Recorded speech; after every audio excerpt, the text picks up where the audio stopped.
तो स्वागत है आपका हिंदी पॉडकास्ट में। कुछ 2-3 हफ्ते से एक्चुअली मैंने पॉडकास्ट नहीं किए हिंदी क्योंकि थोड़ा सा बिजी था काम में, लाइफ में। तो very very sincere apologies, but स्वागत है आपका हिंदी पॉडकास्ट में। आज हम बात करेंगे ऑस्ट्रेलिया के बारे में कि उनकी इमिग्रेशन क्या हिस्ट्री रही है और ये ऐसा क्यों फॉरेन कंट्री में पढ़ने आती रहती है कि हम ये कंट्री में बिलोंग करते नहीं हैं और हमारे साथ रेसिज्म हो सकती है और हम कैसे बने इस कंट्री का पार्ट। तो ये जो आपकी थिंकिंग है, मैं इसी थिंकिंग को क्वॉश करने की, मतलब कैंसल आउट करने की कोशिश करूंगा। क्योंकि इन जो कंट्रीज में अगर आप आते हैं, ऑस्ट्रेलिया, कनाडा, यूएस या किसी लॉट ऑफ जो यूरोपियन कंट्रीज हैं, वो ज़्यादातर तो हथियाई गई हैं, मतलब कॉलोनाइज की गई हैं। जो आप कॉमनवेल्थ नेशंस देखते हैं जिसमें कनाडा, ऑस्ट्रेलिया फीचर करता है, यूएस हालांकि फीचर नहीं करता, लेकिन यूएस भी एक कॉलोनाइज्ड कंट्री है। इस कंट्री का जो मेन नेटिव्स हैं, इंडिजिनस लोग जो हैं वहाँ के, वो अभी भी कॉलोनाइज्ड हैं, मतलब वो अभी भी फ्री नहीं है। आप सोच सकते हो कि जो ऑस्ट्रेलियंस नेचुरल, जो एक्चुअल इनिशियल ऑस्ट्रेलियन रहे हैं, जो एबोरिजिनल हैं, वो उन लोगों के साथ काफ़ी बुरा हुआ है। और ये बुरा किसने किया है? वही जो लोग यहाँ पर आए हैं, जैसे ब्रिटिश आए थे यहाँ पे। तो या अगर आपके साथ कोई रेसिज्म का इंसिडेंस हो जाता है तो आप सोचते हो मैं इस कंट्री में बिलोंग नहीं करता। तो ऐसा बिल्कुल नहीं सोचना आपने, बिकॉज आप इस कंट्री में बिलोंग करते हो जैसे कि बाकी लोग बिलोंग करते हैं। स्पेशली अगर आप स्पेशली कंट्रीज में जाते हैं, कनाडा, ऑस्ट्रेलिया, जो कि बहुत ही रिनाउंड पॉपुलर कंट्री है। इवन अगर आप किसी और यूरोपियन कंट्री में भी जाते हो तो आपको अफ्रेड होने की जरूरत नहीं है। हालांकि वो कॉलोनाइज नहीं है, लेकिन इतनी वॉर्स हो चुकी हैं, इतना कुछ हो चुका है, तो और इतनी डाइवर्सिटी है आजकल, तो आपको कभी भी किसी को कभी भी फ्रीडम ऑफ स्पीच ये अपना खोना मत कि आप किसी कंट्री में बिलोंग नहीं करते। तो मैं आज ऑस्ट्रेलिया की बात करूंगा, उनकी इमिग्रेशन के बारे में बात करेंगे और ऑस्ट्रेलिया का ये बारे में जानने का क्यों इट्स वाई इट्स इम्पोर्टेंट, क्योंकि स्टूडेंट्स को अवेयर होना जरूरी है और एक काफी बड़ा पार्ट प्ले करती है जब आप जॉब में जाते हैं। तो let's start of with immigration history की इमिग्रेशन हिस्ट्री ऑस्ट्रेलिया की है क्या। तो 1770s से लेके 1780s तक, 1770 से लेके 17 से और 1900s में उन्होंने जो इमिग्रेशन की वो ज़्यादातर यूरोपियन, यूनाइटेड किंगडम या आयरलैंड या जर्मनी से की। क्योंकि उनकी ज़्यादातर यही था कि हमारे जैसे लोग यहाँ पर हिस्सा लें, यहाँ पे इमिग्रेट करें, rather than people from other countries. इसी टाइम पे कुछ लोग चाइना और एशिया से भी आए, बट ज़्यादातर जो कंट्रीज़ के लोग थे वो ज़्यादातर यूके, आयरलैंड, यूरोप, जर्मनी से आए गए थे। तो 1940 में उन्होंने क्लियरली डिक्लेयर कर दिया ऑस्ट्रेलिया वाइट पॉलिसी या वाइट ऑस्ट्रेलिया पॉलिसी, जिसको आप कह सकते हो कि सिर्फ वाइट जो लोग हैं वो सिर्फ यहाँ पर आएंगे, जिसके बारे में आप सोच के भी आप हंसोगे। आप आज की डेट में अगर ऐसा कुछ कोई कंट्री कर दे तो आप सोच सकते हैं कि उसके मुंह पे कितनी थू होगी और क्या लोग सोचेंगे उस कंट्री के बारे में।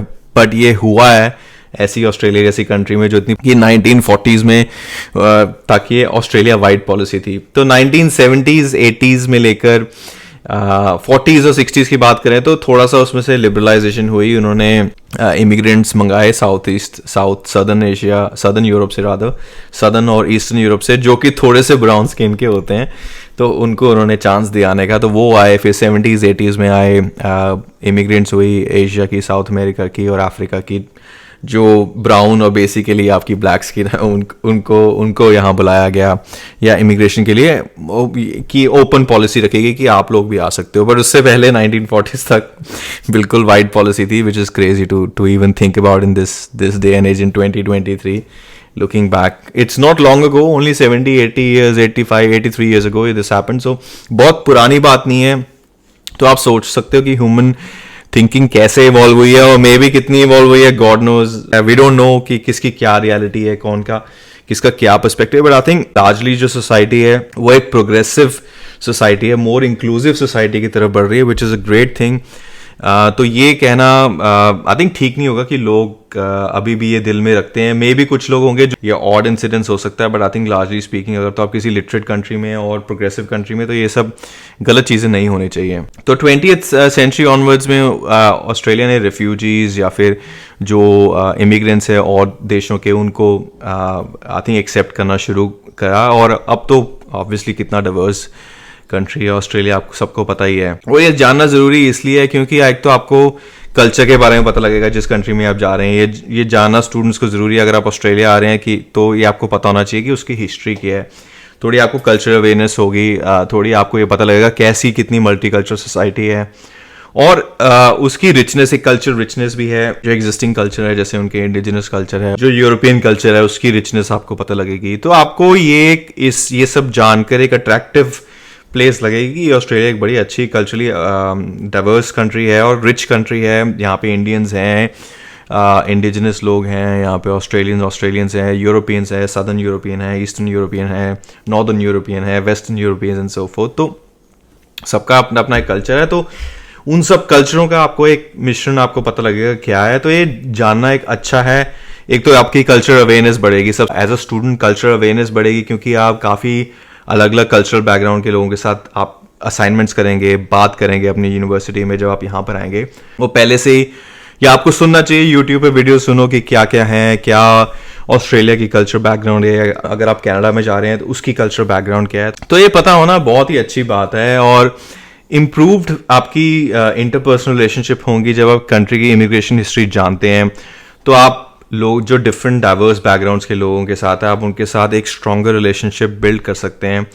अगर आप उनकी कल्चरल बैकग्राउंड अप्रिशिएट करेंगे, उनको, आपको एक अंदर से एक टॉलरेंट बनेगा, आप ज़्यादा सोच सकेंगे कि कितना टॉलरेंट बन सकूं, जो कि बंदा एक मेरे से बहुत ही डिफरेंट है या बंदी बहुत ही फ़र्क है। स्टडी एक स्टूडेंट रिलेशनशिप करनी है, या फिर आपको साथ में असाइनमेंट करनी है, उनके साथ कैसे बिहेव करना है, ये आपको सब एक टॉलरेंस लेवल आपका बढ़ जाएगा और एक पेशेंस लेवल भी आपका बढ़ जाएगा, which is important. Different perspectives को भी आपको, जैसे उनका पर्सपेक्टिव काफ़ी फ़र्क हो सकता है। जैसे आप कुछ सोचे, वो बिल्कुल ही डिफरेंट दिशा में सोच सकते हैं, जो आप सोचोगे वाओ, और maybe you like no I can't accept it, but then you have to appreciate उनका पर्सपेक्टिव क्या है। तो ये सब चीज़ें आप सीखोगे जब यहाँ पर आओगे।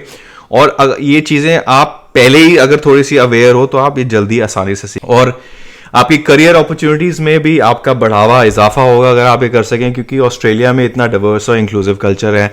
तो अगर आप डाइवर्सिटी अप्रिशिएट नहीं करते तो आप स्ट्रगल करेंगे किसी भी वर्क प्लेस में, क्योंकि हर वर्क प्लेस में हर तरह के लोग हैं। तो कल्चरली अवेयर होना बहुत ही ज़रूरी है कि सबके कल्चर्स क्या हैं, और थोड़ा थोड़ा अगर आपको ब्रॉडली पता हो कि ये कल्चर में ऐसा होता है तो इससे आप ही को फ़ायदा होगा। तो ये चीज़ जानना ज़रूरी है।